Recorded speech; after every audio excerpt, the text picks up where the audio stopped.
ఇస్లాం యొక్క సబ్మిషన్, ఇద్దరి విధేయత ఇక్కడ కనబడుతుంది.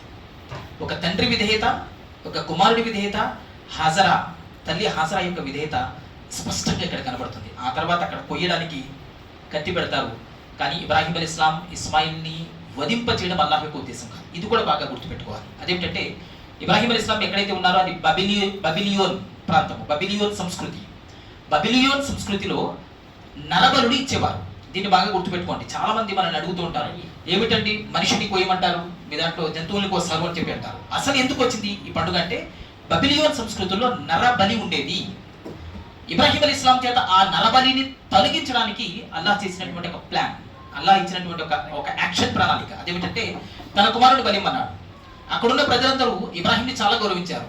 ఇప్పుడు తీసుకెళ్లాడు, మా సంస్కృతి ప్రకారం ఇతను కూడా నరబలి ఇవ్వబోతున్నాడు అనుకున్నారు.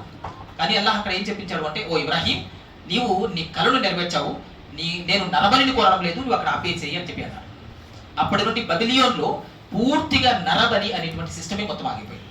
ఈ విధంగా విశ్వప్రభు అయినటువంటి అల్లాహ్ ఒకవైపు అక్కడ ఉన్నటువంటి మూఢనమ్మకాన్ని ఆపించాడు, రెండో వైపు ఇబ్రాహీం అలీ ఇస్లాం యొక్క త్యాగము, ఇబ్రాహీం అలీ ఇస్లాంలో ఉన్న సబ్మిషన్, ఇస్మాయిల్లో ఉన్నటువంటి సబ్మిషన్ కూడా అక్కడ మానవాళికి ఎరుగుపరిచారు.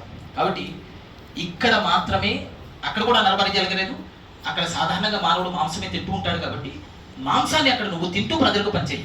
ఇది అల్లాహ్కు అత్యంత నిన్ను సామీప్యాన్ని దగ్గర చేస్తుంది అని చెప్పి చెప్పడం జరిగింది. కాబట్టి మిత్రులారా,